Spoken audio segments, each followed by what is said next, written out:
able to physically be here with us today. Wow.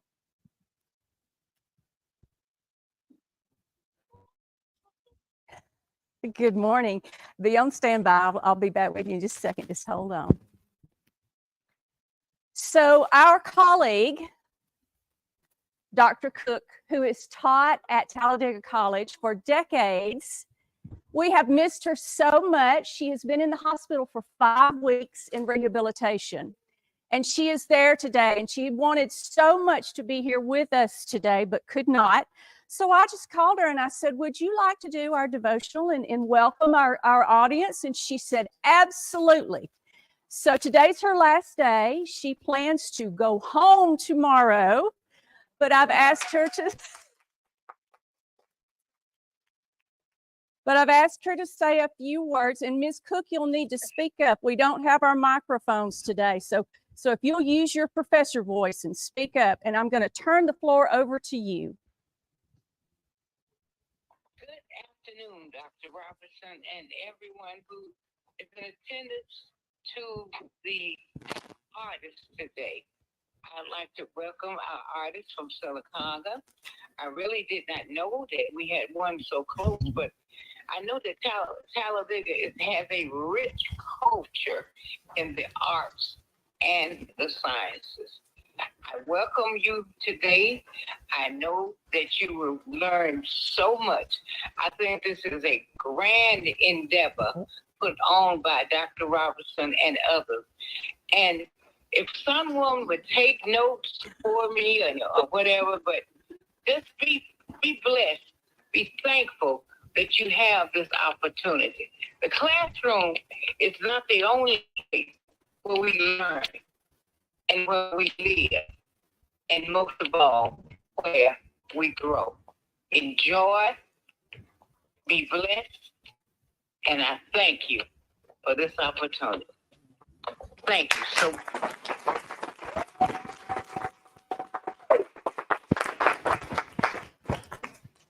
Thank you, Ms. Cook. I'll talk to you later. All right, bye-bye. Bye-bye. She always makes me so happy when I talk to her. A museum has the beauty of the duty of honoring someone's purpose. And that's what I wanted to do today with Ms. Cook and with many others whose legacies that we honor. Our special guest today and presenter is Mr. David Baker. Mr. Baker is a local artist who studied with Judy Hartsfield and Pat Holmes of Sylacauga.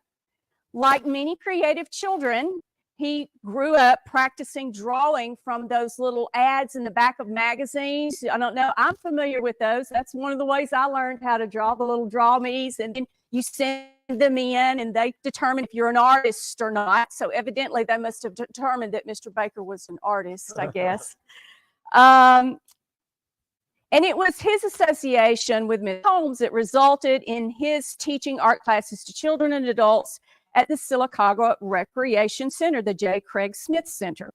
And by the 1980s, his interest had turned to portrait painting, and I see he's brought some of these marvelous portraits with him today, and he's received numerous commissions for portraits as well.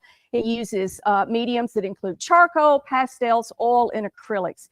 His presentation today, Africans as First Artists, the Color of Color in History, draws upon his artistic practice and historical research on the history of color and the impact of African arts on Western civilization.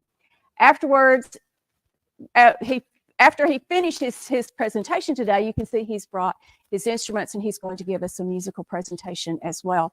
So we'll go ahead and begin with our presentation. I'll turn it over to you, Mr. Baker. Thank you, Susan. Good afternoon. Okay, the color in history.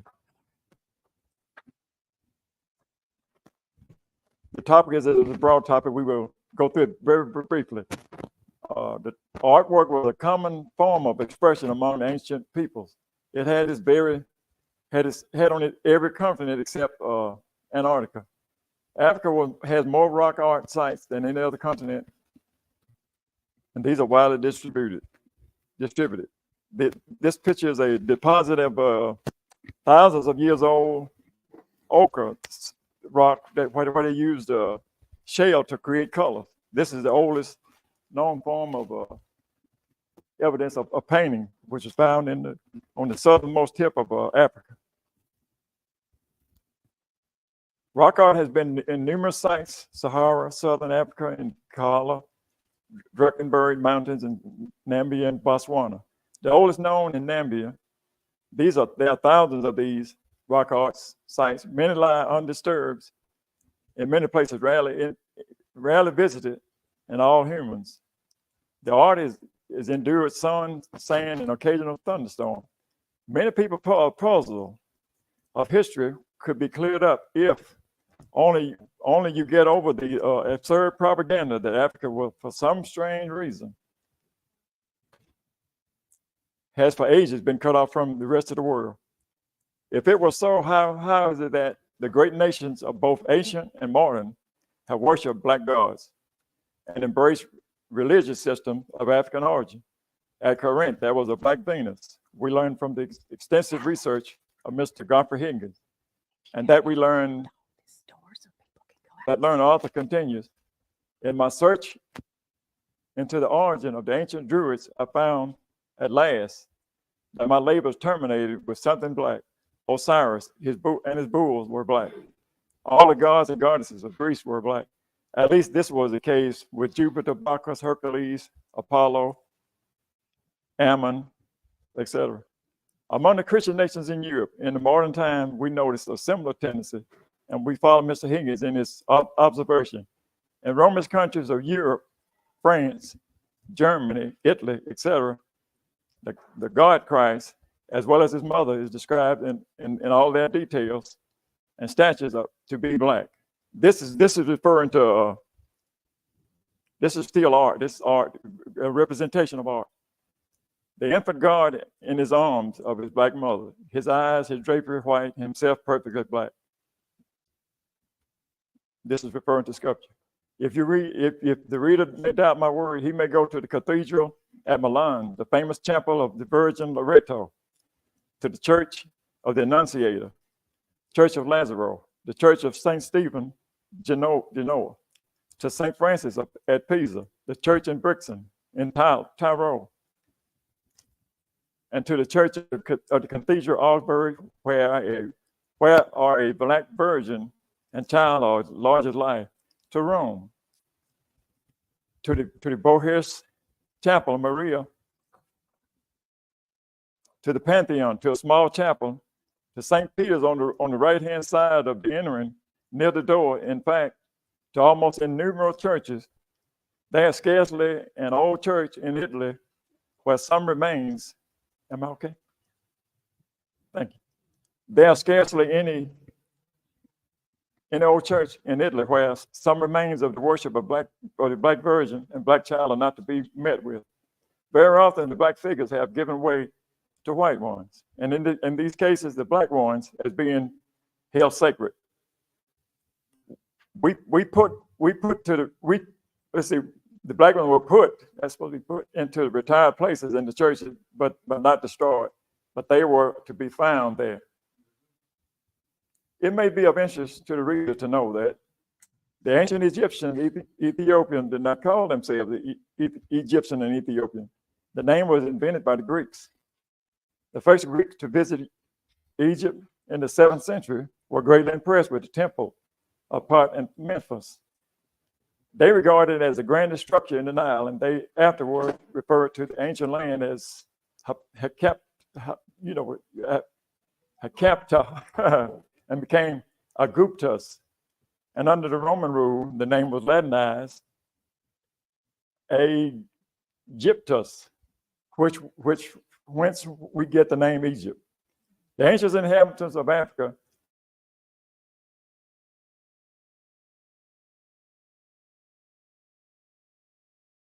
which literally mean the black land. And they call themselves Kamites, Hamites, meaning the black people. This is an interesting discourse question in Gerald Macy's book of the beginning. And since the work is now rare, almost impossible to obtain, we shall quote from it briefly as follows. Egypt is often called Cam, the black land. Cam does signify black. The name probably applies to the earliest inhabitants, whose type is of the Ham of the Hebrew writers. A Book of the Beginning, Volume 1, page 4, Gerald Mason. It will be maintained that the book is the oldest mythology, religious symbol, language had their birthplace in Africa. That the primary race thence came from thence, and the civilization attained in Egypt emanated from that country and spread over the world. The most reasonable view of the evolutionary theory is that the black is the most ancient and that Africa is the primordial home. Archaeologists have found rock art, and what interests me about the rock art is that if you would notice, they painted the cows, the color of the cows. They took the time to paint the color of each animal, the color of the animal, and they painted themselves the color they were. Again, these are like ancient selfies in art forms. The Olmec that was found in South America, there was thousands of them, back in as early as 900 BC. So I put him, next to. He's kind of look like Jim Brown. You really can't tell the difference. The Olmec wore helmets. Okay, and then the tombs when they dug up, these are images, statues referring to art. The sculpture of the Olmec, that's art. The cave art in Egyptian art, that is African art. Like I said, that's a lot of evidence there. So in Europe, remember they say they worship black gods.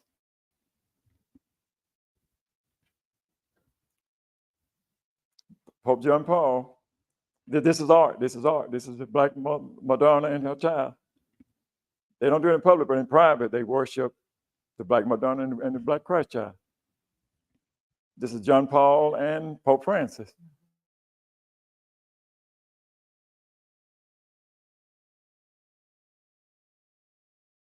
The big change of the African art, rock art, was basically honest art. They painted what they saw as they were, as it is. But it was the Council of Trent. At the Council of Trent, they had 8 legendary famous artists that was inspired from Michelangelo, Peter Paul Rubens, Leonardo da Vinci, and several others. The Council of Trent, they developed the Counter-Reformation art. The Catholic Counter-Reformation led to renewed artistic energy in Rome, where art became an important vehicle for spreading the Catholic faith. As the Protestant Reformation spread throughout Europe, the Catholic Church responded by launching an aggressive campaign, what they call heresy, and reestablished Catholic dominance in Europe. This is called the Counter-Reformation. The Council of Trent was a series of meetings convened by the Catholic Church leaders between 1545, where matters of the church doctrine, policy, and reform were examined. The role of art were discussed at length. That's only the church business and stuff like that, religious issues, but they thought, and they will see why.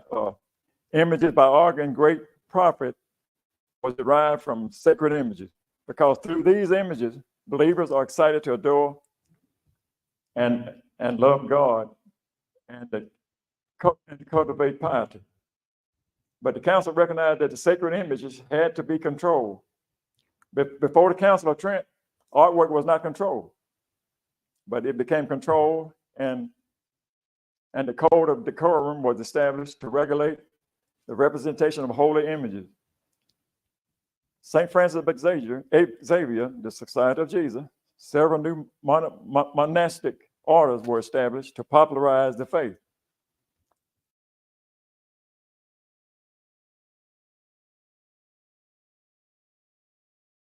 1940 by St. Xavier and was committed to promoting the Catholic faith at home and abroad. Jesuit missionaries traveled the world to spread the faith to so-called heathen. But when they art became a big thing to promote religion, and what we seeing in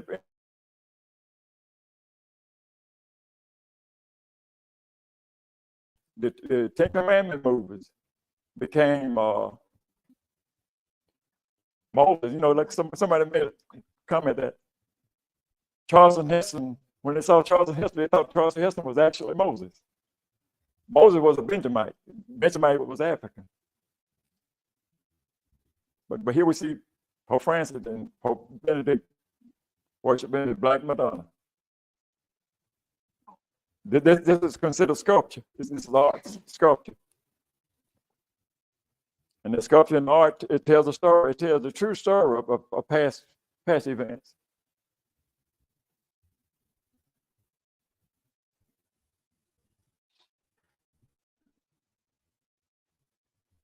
As a child, the movie Michelangelo, I think, which one, the painted the Sistine Chapel. I watched it as a child. My family encouraged me to watch that because he was on his back painting, and they're impressive. I was inspired by that, but I didn't know that I was watching the Council of Trent in action, because what happened at the Council of Trent, those images became popular to everyone, and they found their way into the Bible. They found their way into the Bible, and it's still there. And it's to the point where on the episode of Barney Miller, this cult leader came looking for one of his young ladies that left his flock. When he walked in the door, he shocked everybody, and they said, this guy that was a gambler, he turned to fish and said, I bet you 75 to 1 it ain't. You know, but the Council of Trent had blurred the images of history by making everybody look like them. And so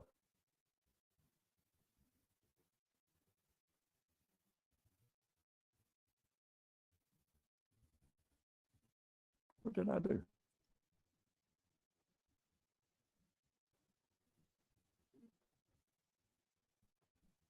But the map, let me leave that there. The map here, all these rock sites, they have more rock images, rock art, and all of these places than anywhere in the world. And we know that Egypt, there we go. Egypt is in Africa. Some thought it was in the Middle East, but Egypt is in Africa. And the Egyptians, they were black. They were artists. There was artists throughout Africa, ancient Africa, and they're still there. And so we had a lot to offer to the art world as well, through art and sculpture, because we know during the four rivers, the Nile, the Gaon, the Euphrates. That's exactly where the Garden of Eden was. But we know that art thrived in Africa, and but it all changed through the Council of Trent. And so I wanted to bring that out because that's important. That's important, because I wasn't aware of all of that until I did some research. But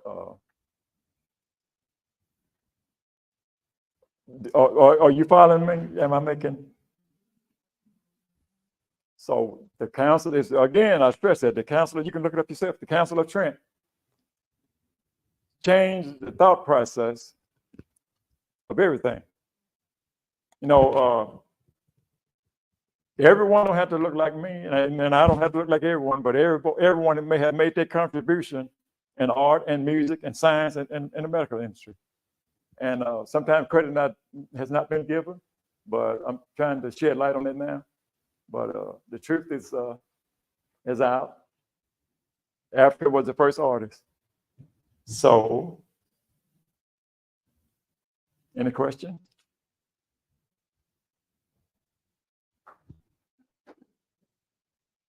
did you say that the council of Trent made what exactly did they do to They change it? they voted. They voted to as missionaries when Counter Reformation, when Rome lost a lot of members from the church after Martin Luther and things like that. They used art to capture their own people. You know, kindergarten is full of pictures. The Sistine Chapel is full of pictures. So pictures is for people that can't read. So during the Dark Ages, the pictures were believed, and it's believed, and it's still believed today. But through art, it changed people's thought process.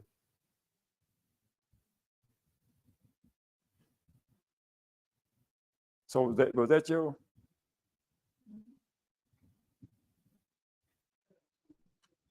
Yes, they did. Yes, they changed the image. It came to they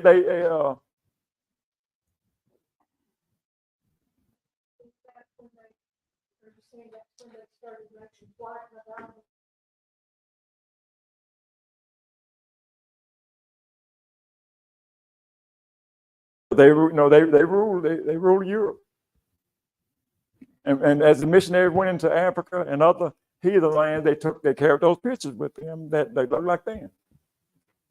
It's like here's Jesus with a beard and long hair, and here I am with long hair and a beard and hair, So they made the association like that,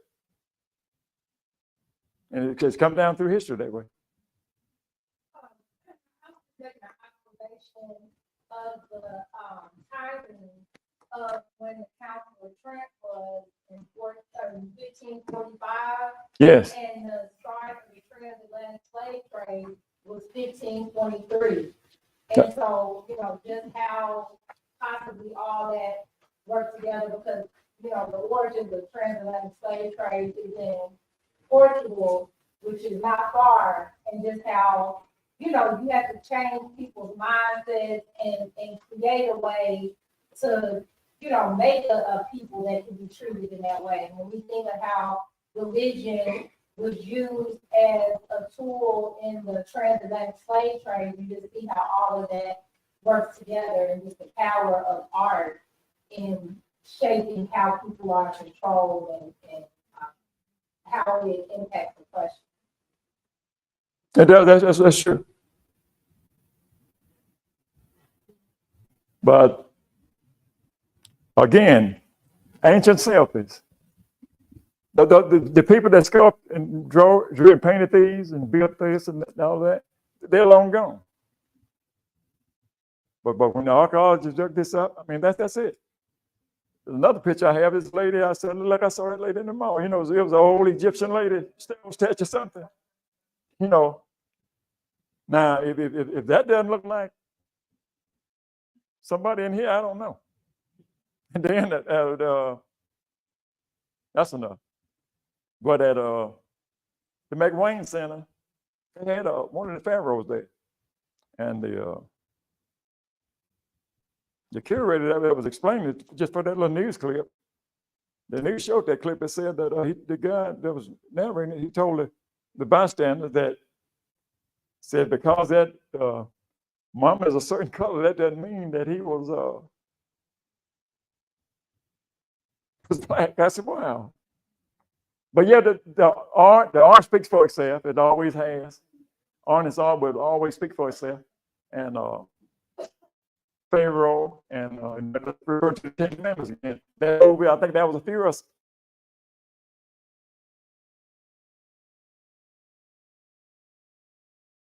doing the Christmas story and the Christmas story, and so in other words, what I'm showing you here, these men they do that in private because they know.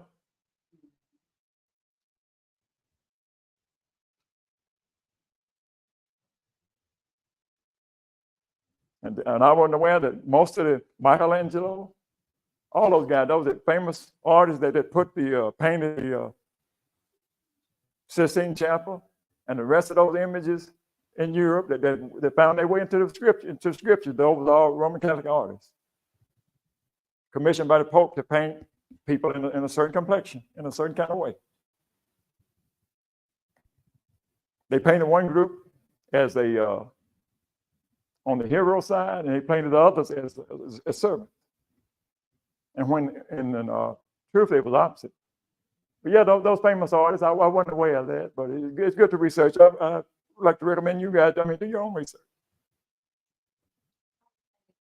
Like the portrait to self, even the art, which is compared to art, like in the Catholic Church, the promotion and attraction for people to come in and see their own likeness and find what it's kind of like commercial living with the church.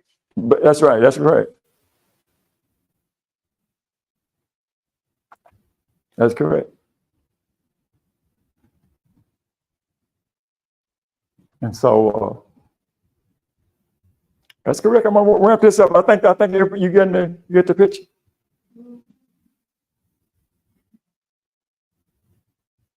But before I close on this issue, I'd like to say that the Council of Trent happened back in 1540. It's still in effect. It's still in effect.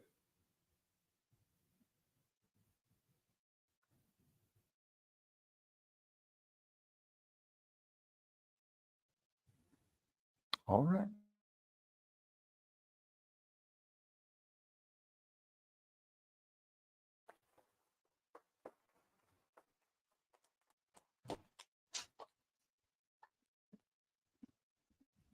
Thank you, Sue. So while Mr. Baker gets set up for his musical presentation, Ms. Simmons, can I look at your program?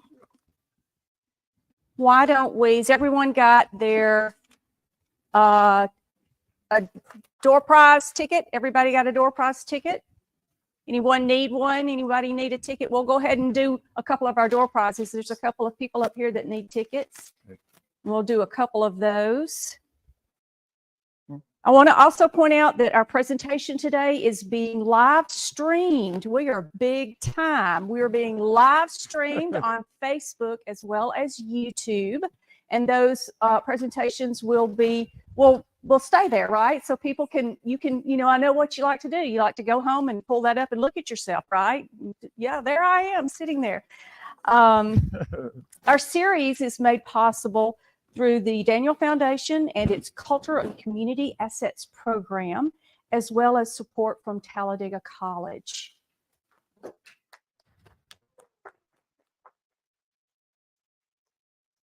And especially I want to point out that the Brown Bag Lunch Lecture Series is an opportunity for the museum and the campus community to connect with our local community. It's important to us that we have your support. So I'm so excited to see so many members of our local community, and I hope that you will continue to support the museum with your participation and your presence.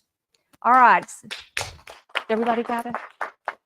Okay, who would like to, you want to get, he's setting up. So Dr. Pobbs, would you like to draw a couple of tickets?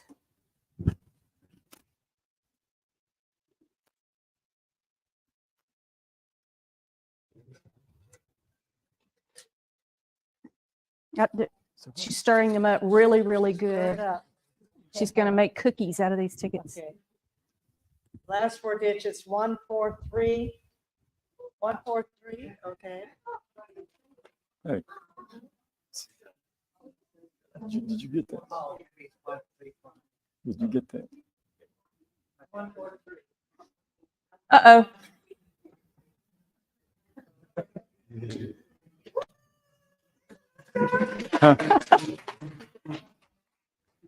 There's more to it than that.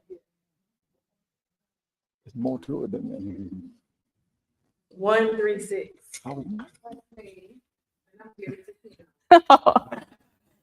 Thank you, Dr. Walker.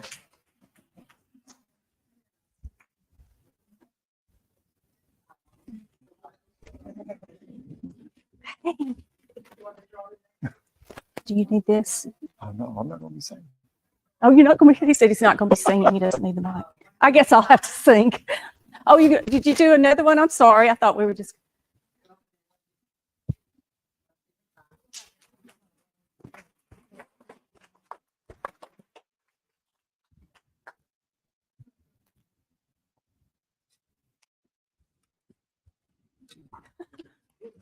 Okay, you want to draw one?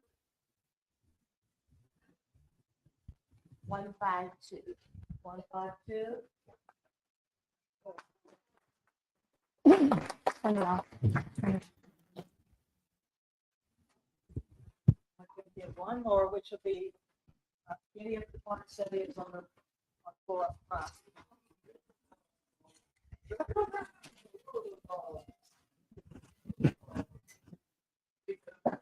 Remind them that tours can be given. I'm going when he finishes.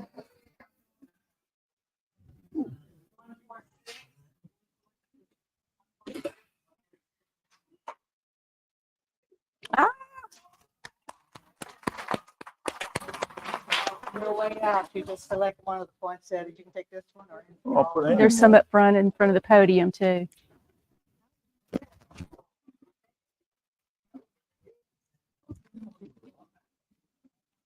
Thank you.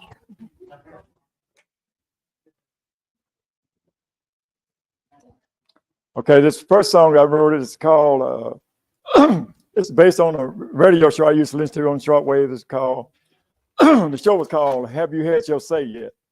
It was an African radio show.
Portraits that we did.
Thank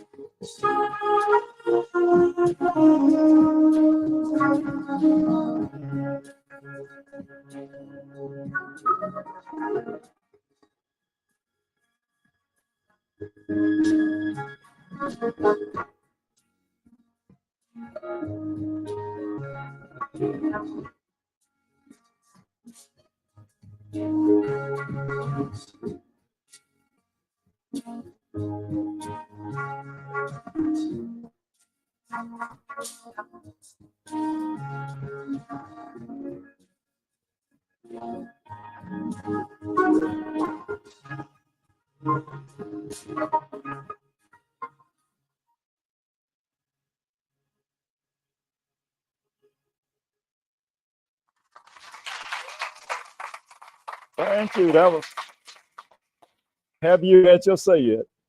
African song. Okay, since it's almost holiday time, we're going to have to jump to this one.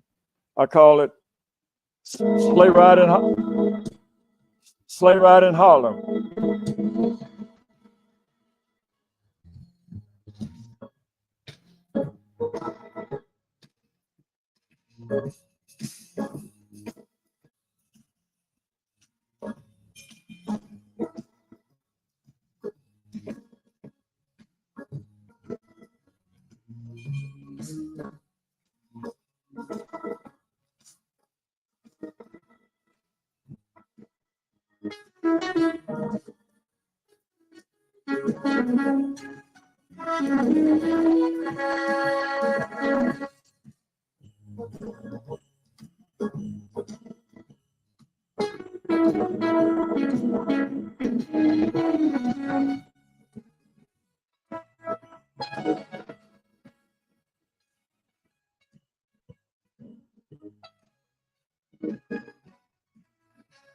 Again, that was Sleigh Ride in Harlem.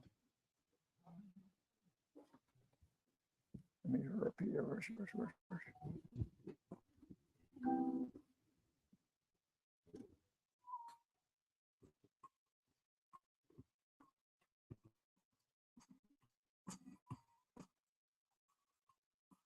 Am I doing okay?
This is an original classical piece I wrote a couple of years ago.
Fine. Thank you. Thank you, Mr. Baker. Thank you so much. Let's give him another round of applause.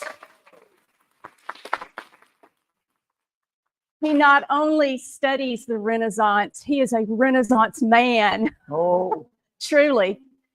I'm sure that, Mr. Baker, you would love to hang back and maybe answer questions sure, of people yeah, one-on-one. If you would like to speak with him. He's got, once again, some of the portrait work that he's done here, and I'm sure he would like to speak more about his research as well.